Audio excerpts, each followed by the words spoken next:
So my number one tip to create better performance measurement of your team members, and this is actually not just if you're doing sales, this is for everyone. My clear number one is to not do performance management, but basically ask your team to performance management themselves. So what I mean is, at least in sales, when I used to do sales, I used to have managers telling me, am I doing well or am I not doing well?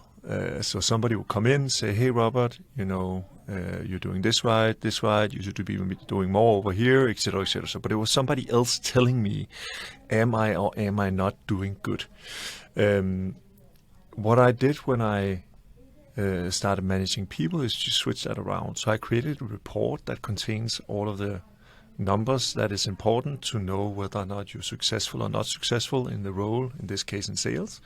And then I asked them to say, hey, I don't tell you whether or not you're doing well. I want you to fill out the report and then you tell me whether or not you're doing well. And it seems like a small thing, but actually it is, I think, the most important and best thing that I've ever done, for a couple of reasons. Number one is by asking people to say, you tell me whether or not you're doing well. The first thing that they will ask you is, what does success look like? What does well look like? So it forces you to be very clear on how does any given person in your organization know whether or not they're successful or not. That normally trickles back to salary levels, to description of what expectations are for current roles, role descriptions, etc.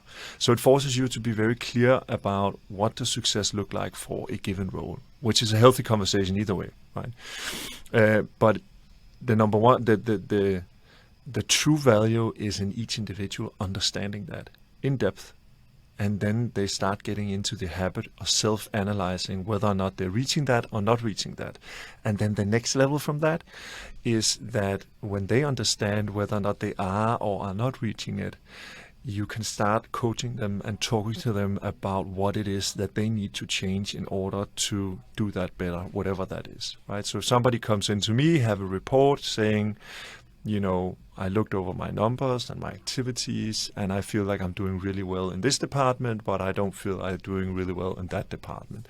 That gives you an opportunity to then find out as a manager, can you train, can you help, can you assist, etc.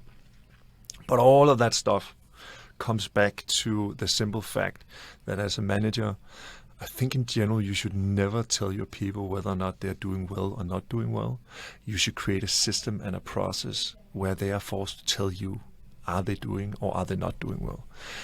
By far, that is the number one tip I would give to any manager out there. I think it's working incredibly well for us at 24 Slides.